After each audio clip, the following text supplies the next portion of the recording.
yang sangat mulia ini, Maghrib dan Isya, ini merupakan salah satu waktu yang sangat mulia untuk kita manfaatkan beramal, beribadat kepada Allah Subhanahu wa taala, yaitu kita isi dengan taklim kita setiap hari Selasa malam Rabu yang dipandu kitab mengenal Al-Asmaul Husna, jalan menuju ma'rifat atau mengenal Allah Subhanahu wa taala, yang dikarang oleh Abu Hamid Muhammad bin Muhammad Al-Ghazali, dan ini diterjemahkan oleh staf guru-guru kami di Pondok Pesantren Nurul Muhyiddin Barabai, Kalimantan Selatan, yang diambil dari ceramah atau pengajian yang dirasuh oleh pengasuh kami, Kiai Haji Muhammad Bafid bin Ahmad Murni. Semoga dengan kita mengkaji kitab ini, khususnya mengenal nama-nama Allah Subhanahu wa taala, semoga kita semakin cinta kepada Allah Subhanahu wa taala, kita semakin dekat dengan Allah Subhanahu wa taala. Harapan kita semakin cinta kita kepada Allah, semakin dekat kita kepada Allah Subhanahu wa taala, maka itu akan mempermudahkan kita makrifat, kenal dengan Allah Subhanahu wa taala. Karena orang-orang yang sudah makrifat, orang-orang yang sudah kenal dengan Allah Subhanahu wa taala, maka dia semakin rindu, semakin asik dengan Allah Subhanahu wa taala. Harapan kita dengan kita makrifat kepada Allah di dunia ini, maka itu merupakan satu kenikmatan yang luar biasa. Itu merupakan surga bagi orang-orang yang makrifat kepada Allah Subhanahu wa taala di dunia ini. Bagi orang yang di dunia ini sudah masuk ke surga, maka insyaallah akan memasukkan dia ke dalam surga nanti di akhirat dengan berkat kita mengkaji atau mempelajari nama-nama Allah Subhanahu wa taala. Para jemaah rahimakumullah, pada kesempatan minggu yang lalu sudah kita bahas nama Allah yang ketujuh, yaitu Al-Mu'min. Kemarin Al-Mu'min itu artinya adalah yang dinisbahkan kepada Allah Subhanahu wa taala, yaitu zat yang memberikan keamanan atau yang memberikan rasa aman atau yang menganugerahkan penyebab kita memperoleh rasa aman tersebut, serta Allah Subhanahu wa taala menutup bagi kita jalan-jalan sesuatu yang kita khawatirkan. Itu nama Allah Al-Mu'min yang ketujuh. Kelanjutannya berkata Al-Imam Al-Ghazali rahimahullah ta'ala, orang yang beriman dengan nama Allah Al-Mu'min, apabila dia benar-benar beriman, maka orang-orang yang ada di dekatnya akan merasa aman. Jadi kalau kita sudah memahami makna dari nama Allah Al-Mu'min, maka orang-orang yang ada di sekitar kita, mungkin dalam rumah tangga, istri kita, anak kita, pembantu kita, atau orang-orang yang menjadi tanggung jawab kita, mereka merasa aman dengan adanya kita. Mereka tidak khawatir, mereka tidak takut. Kenapa? Karena ada orang yang sudah beriman dengan nama Allah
berpura-pura merasa aman dari ketakutan.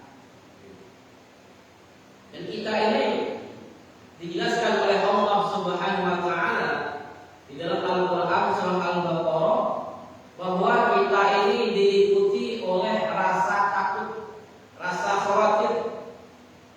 Disebutkan dalam surah Al-Baqarah ayat 155, salah 155. Itu apa kata Allah? Wala nabluwannakum bisyai'in minal khauf. Sungguh kami menguji akan kalian dengan sedikit dari rasa takut. Pasti kita ini ada rasa khawatir, ada rasa takut, takut miskin, apalagi efek dari naiknya BBM. Nah, kita sudah mengirit penghasilan kita. Kenapa? Mungkin dari umpama contoh dari gaji kita begawi, umpama sebulannya 3 juta. Dari efek BBM naik, otomatis barang-barang kebutuhan kita sehari-hari juga naik. Kita akan memutar berpikir bagaimana untuk mencari tambahan yang harganya umpama pertalite dari 7.650 kan, dari asalnya 7.650 kan, naik menjadi 10.000, berarti 2.000 lebih naiknya. Jelas biasa kita sekali ngisi di pom 2 galon mungkin full penuh dan bensin motor kita kan. Sekarang ngisi 20.000 lagi banyak usaha. Ngisi 25.000 belum penuh lah. Berarti kan 5.000 atau lebih sudah penghasilan yang terkuras untuk menutupi minyak kita. Untuk makan 5.000 lebih lah pikir kita. Berarti jelas 5.000 lebih ini diambil dari belanja itu, belanja ini. Kita ini ada rasa takut kita karena ekonomi kita, penghasilan tetap, pengeluarannya semakin besar. Takut kita rezeki kita itu berkurang. Takut kita Allah timpa sedikit rasa takut kalau anak kita tidak bisa belanja. Kalau kita punya anak besar yang sudah sekolah tidak bisa mengongkosinya, apalagi kalau sudah kuliah, ini kan memakai biaya yang besar. Rasa khawatir kita pasti ada. Tapi kalau orang yang sudah beriman dengan nama Allah Al-Mu'min, nah dia tidak merasa khawatir. Kenapa? Karena dia serahkan perkara ini semata-mata hanya kepada Allah Subhanahu wa taala. Dia meyakini bahwa rezeki setiap makhluk itu sudah ditentukan oleh Allah Subhanahu wa taala. Naik atau tidak BBM, tetap dia yakin bahwa ketentuan rezekinya sudah ditetapkan oleh Allah Subhanahu wa taala. Maka dengan imannya dengan nama Al-Mu'min, dia tidak berkeluh kesah dalam memikirkan rezeki tersebut. Tapi kalau kita tidak beriman dengan nama Al-Mu'min, tetap rasa khawatir kan, tetap rasa takut itu ada. Kata Allah, wala nabluwannakum bisyai'in minal khauf. Pasti Allah balakan kita rasa sedikit rasa takut tadi. Walaupun lapar, ada rasa takut lapar. Biasa kita maaf umpama apalagi masih muda umur 40 ke bawah, maaf kalau dari segi fisik makannya lebih banyak daripada orang tua. Benar ya? Biasa takarannya 2 piring. Karena BBM naik, ditakar bini makan setengah dia. Setengah porsi berkurang kan? Yang biasa makannya 2 piring, ini setengah, sepiring setengah.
seminar annual berkurang harta.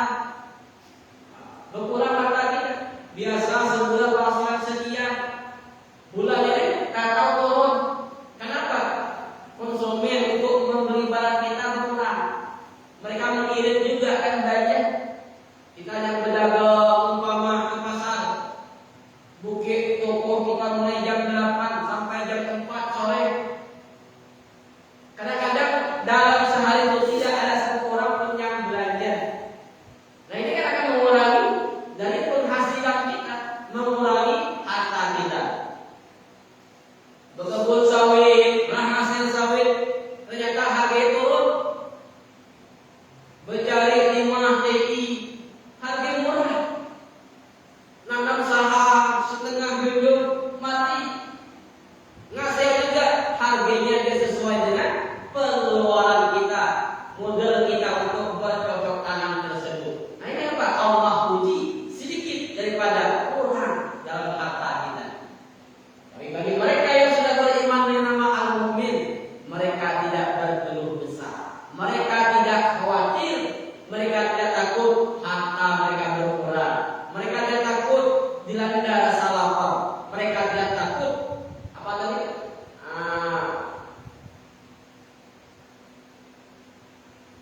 Mereka tidak khawatir terhadap sesuatu yang Allah timpakan kepada mereka. Kenapa? Karena mereka berserah diri kepada Allah Subhanahu wa Ta'ala. Makanya ada amalan. Kalau ingin mengamalkan, insya Allah cuma dengan istiqomah.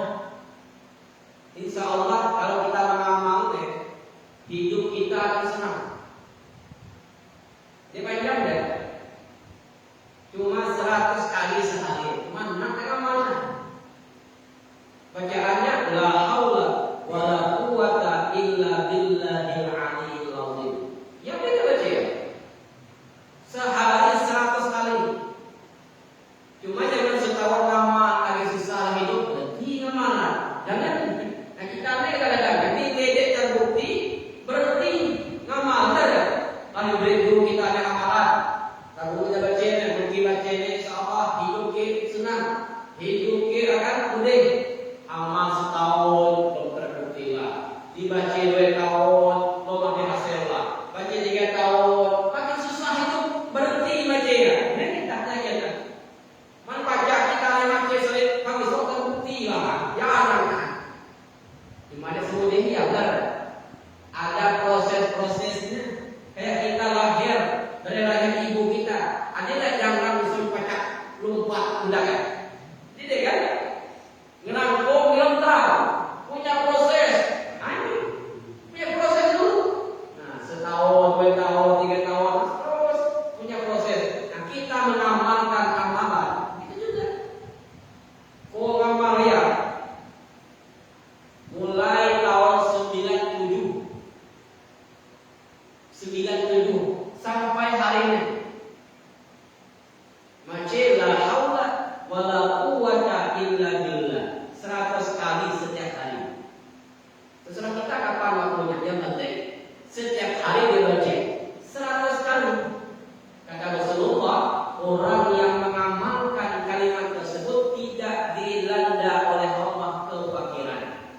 Baik fakir ilmu, fakir harta, cuma dibarengi dengan usaha. Lah amal yang mereka berusaha deh. Kau yakin Nabi fakir? Nabi miskin? Ngamal ya siang-siang kan ngamal tasbih kok. Pada la haula wala quwwata illa billah. Hanya kawan berbawin dia, kok memang lebih kita kaya kan? Jubilah. Karena jubil kaya. Kaya dengan hayalan. Agar tidak pakai ilmu, usaha kita selain mengamalkan itu belajar insya Allah dengan berkat kalimat hauqalah tersebut, insya Allah Allah akan mensukseskan hidup kita. Mulai 98 sampai 2022 berapa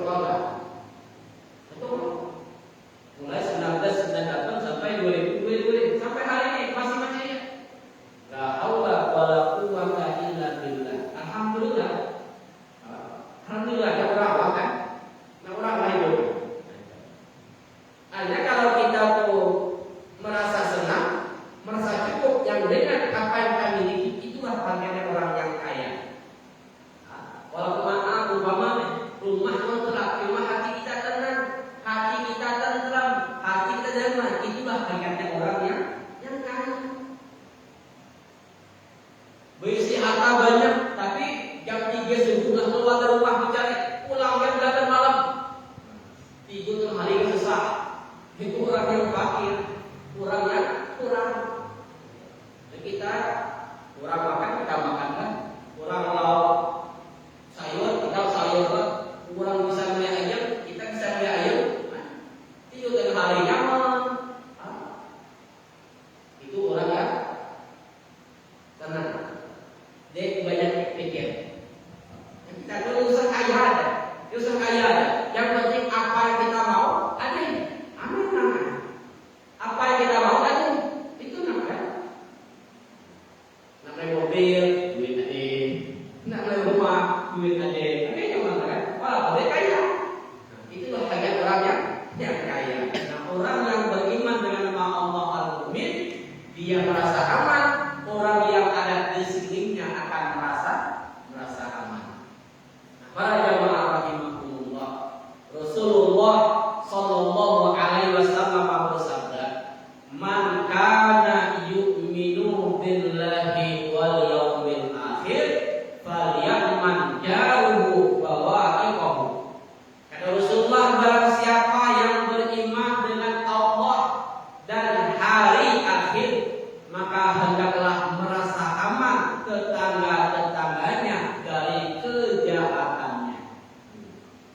Maksudnya bagaimana kata Imam Al-Ghazali? Orang yang beriman dengan nama Allah Al-Mu'min tersebut, dia punya tetangga, maka tetangganya akan merasa aman dari perkataannya dan dari tingkah lakunya serta dari perbuatannya.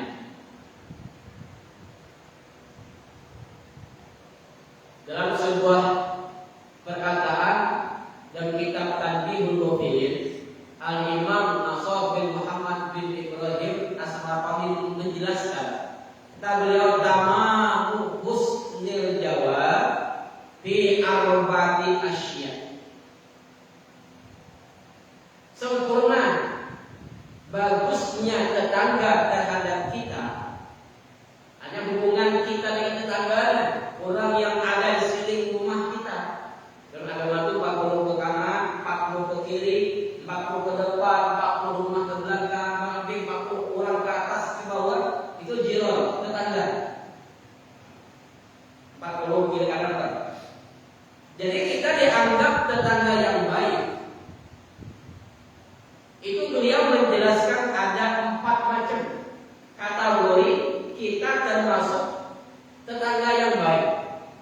Jelas, tetangga yang baik ini hanya orang yang berada di sekitarnya merasa aman kalau mereka sudah memahami nama Allah Al-Mu'min tadi. Hanya apa?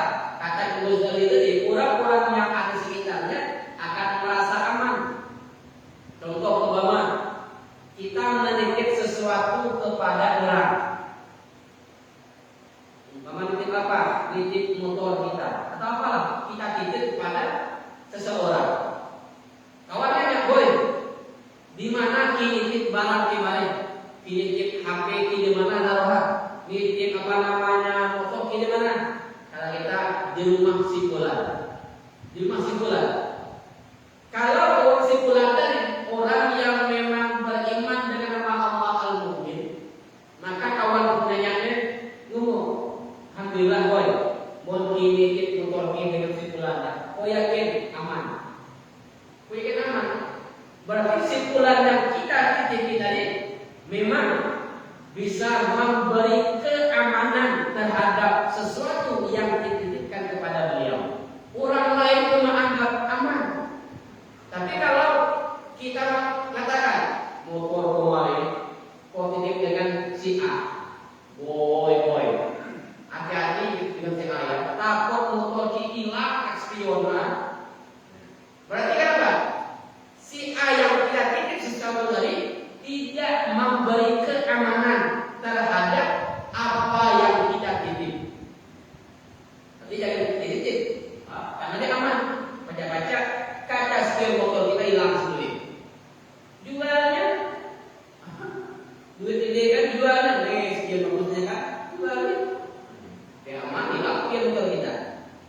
Tapi kalau kita merasa aman, bagus. Al-Imam Abu menjelaskan.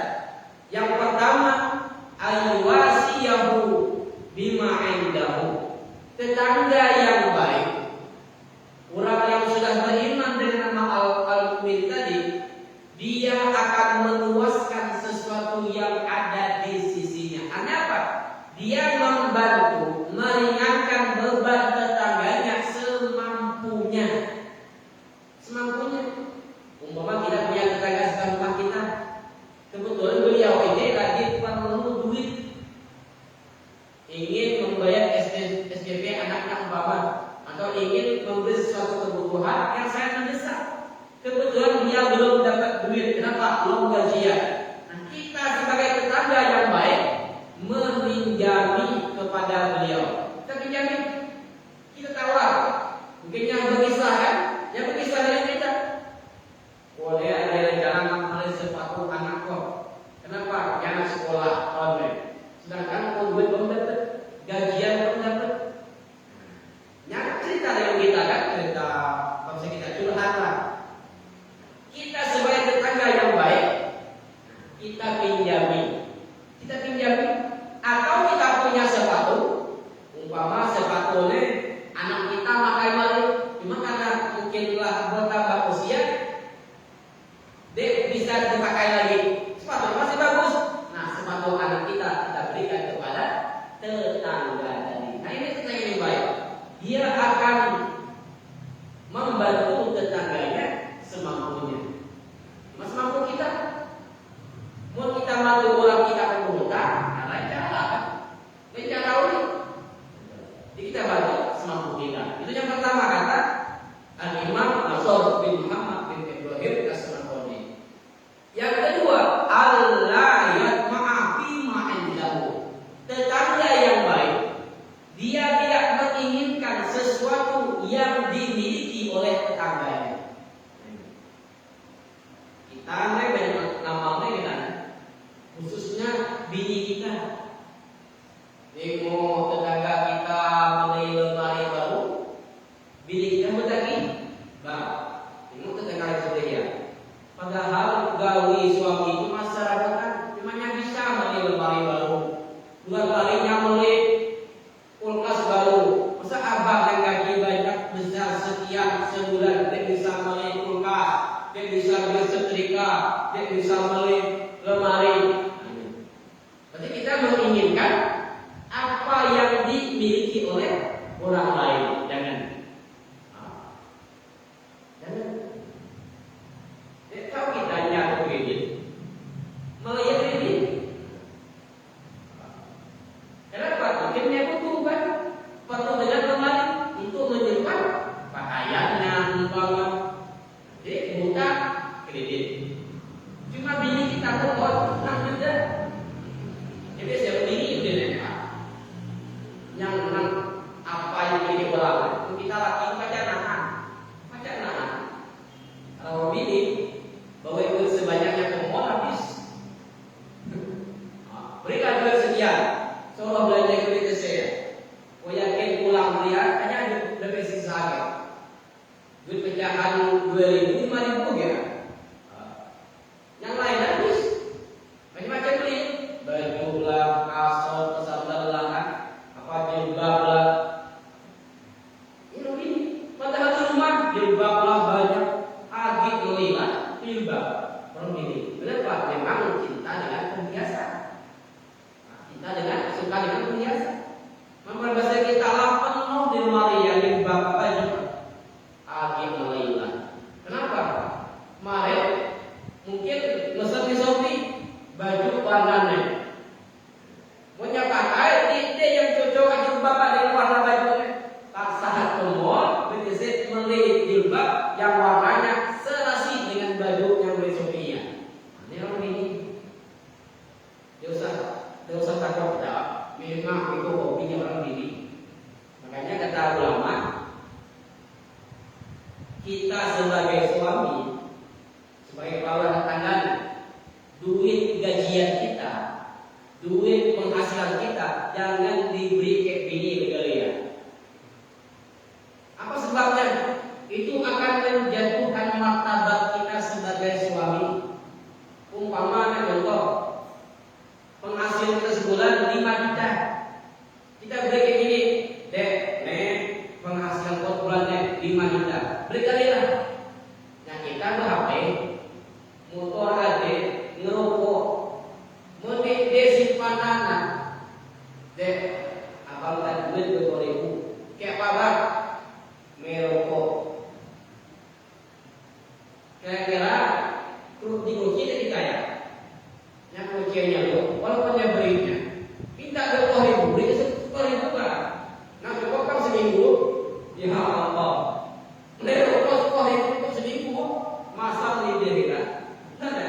puas yang kecil pun diberikan.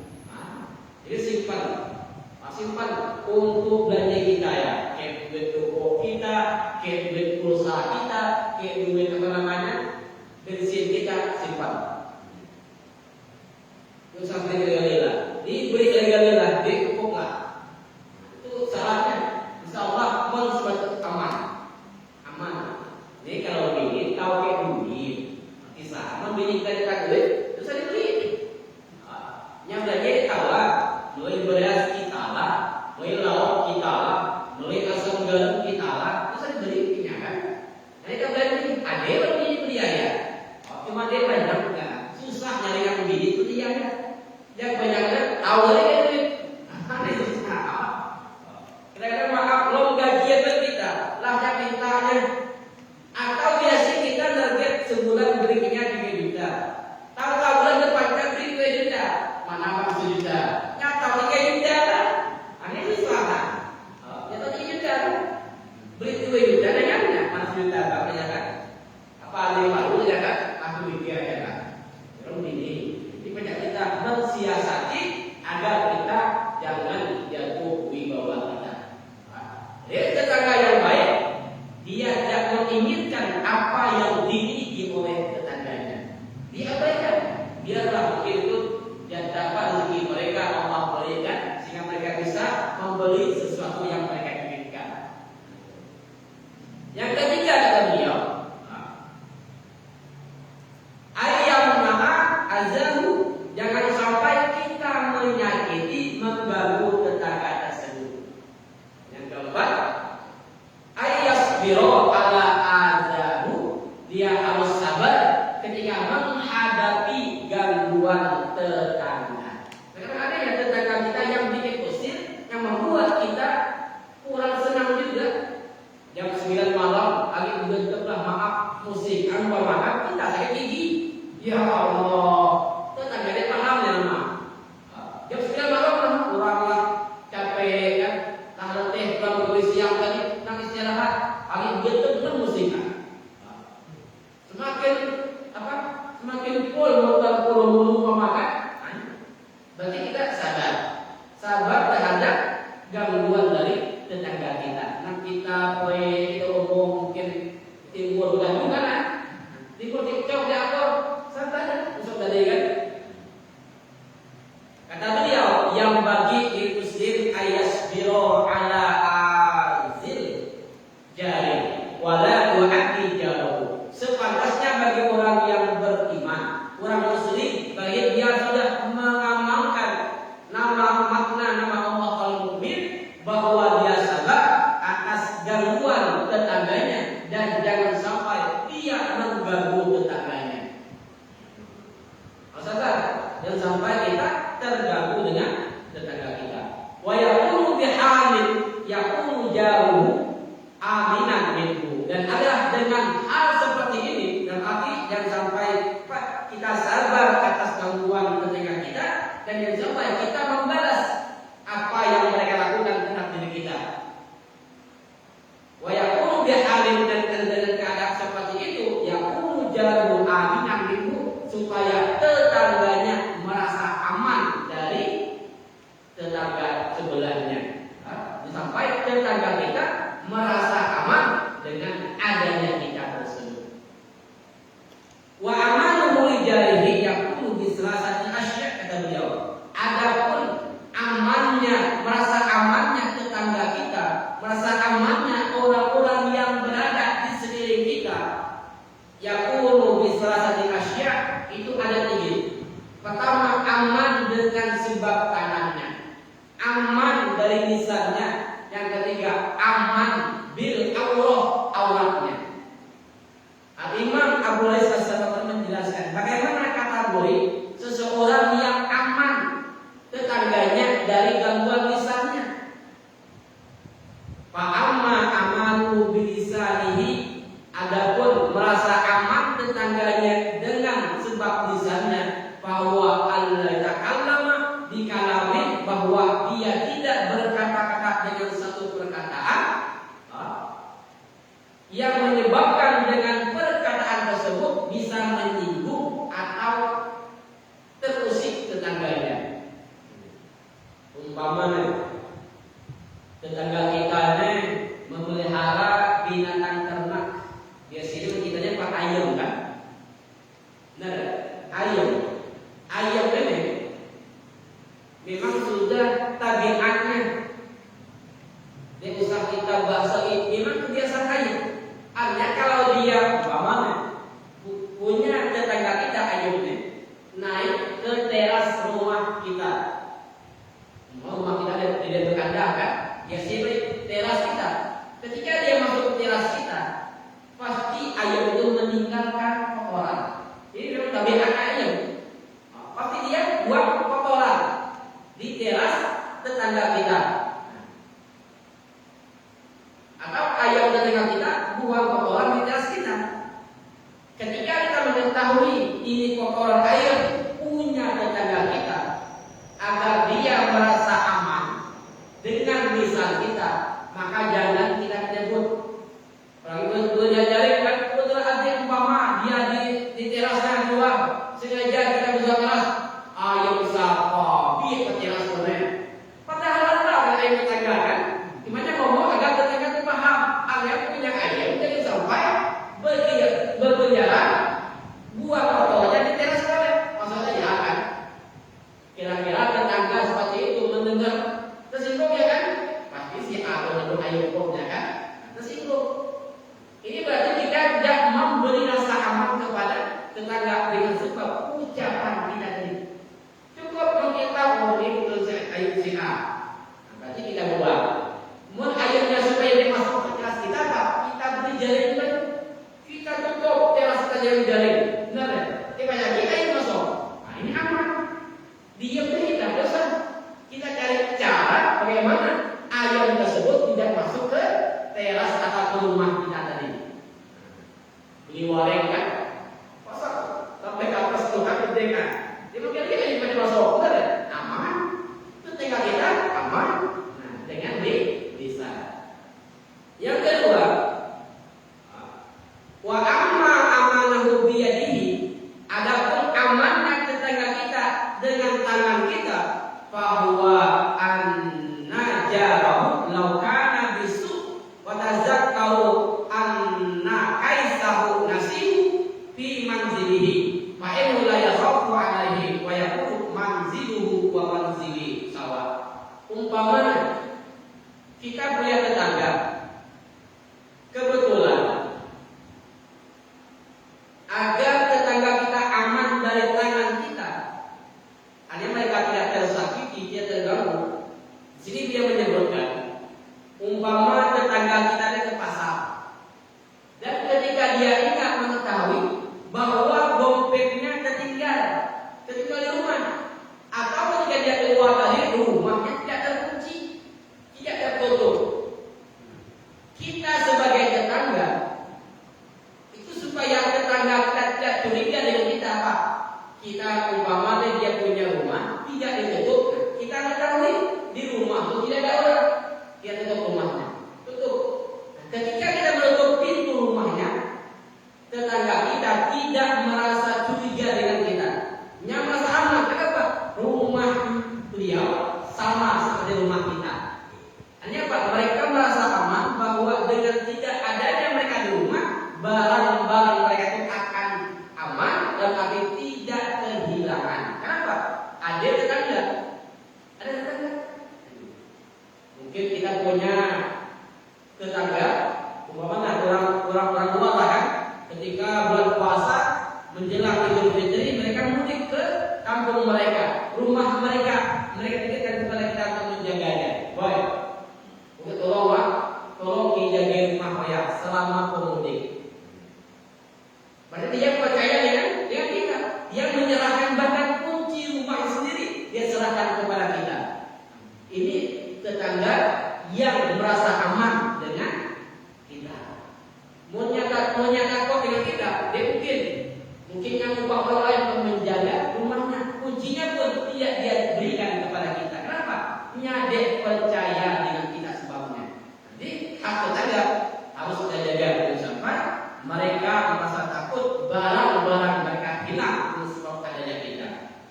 Yang ketiga, aman tetangga kita bil Allah, bahwa annahu law kana fis safar fa balaghuhu anjarahu dakhala manzilihi la sakana qalbuhu wa fariha.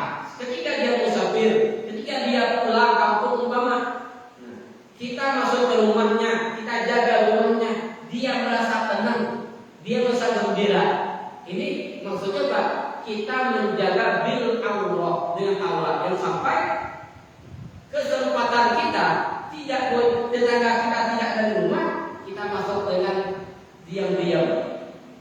Sehingga Pak, mungkin ketika kita kehilangan sesuatu, kita seolah tidak mengetahui, pura-pura tidak tahu, padahal kita sendiri yang mengambilnya. Nah, ini bukanlah orang-orang yang memberi rasa aman kepada orang-orang yang ada di sekitarnya. Makanya dalam sebuah riwayat Nabi kita mengatakan tetangga itu ada 3 hak tetangga. Pertama, tetangga orang muslim yang masih kerabat kita. Ini 3 haknya. Pertama, hak kerabat. Yang kedua, hak sesama muslim. Yang ketiga, hak tetangga. 3 hak yang harus kita jaga. Yang kedua, punya 2 tetangga kita yang muslim, yang bukan kerabat. Ini 2. Berarti hak sebagai tetangga dan hak sebagai muslim. Yang ketiga, tetangga yang punya hak sebagai tetangga, bukan muslim, bukan kerabat.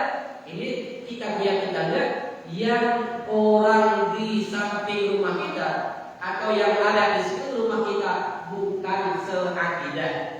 Dia tetap punya hak. Makanya Rasulullah, ada seorang sahabat Nabi mengatakan, wahai pembantuku, kata beliau, ketika engkau menyembelih kambing, maka bagilah kepada tetangga sebelah. Walaupun tetangga sebelah itu bukan orang muslim, tetap dibagi. Kenapa? Mereka punya hak. Umpamanya kita lempah mayong,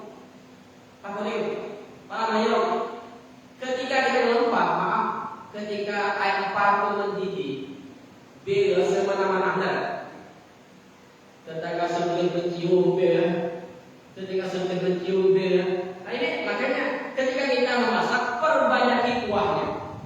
Agar apa? Mungkin kita bagi isi, mungkin kita banyak juga anak-anak kan, kita bagi. Paling apa? Isi kepala sigi, kuah banyak. Nah, bagi. Ini hak tetangga kita. Mereka mencium tadi ya. Baik saya. Dibagi ya, beri, perbanyaki. Sehingga Pak, sahabat Nabi tetap menyuruh pembantunya, kalau kamu memilih kambing, bagilah tetangga sebelah. Kata pelayannya, wahai tuan, tetangga sebelah itu orang Yahudi. Kata dia, walaupun dia Yahudi,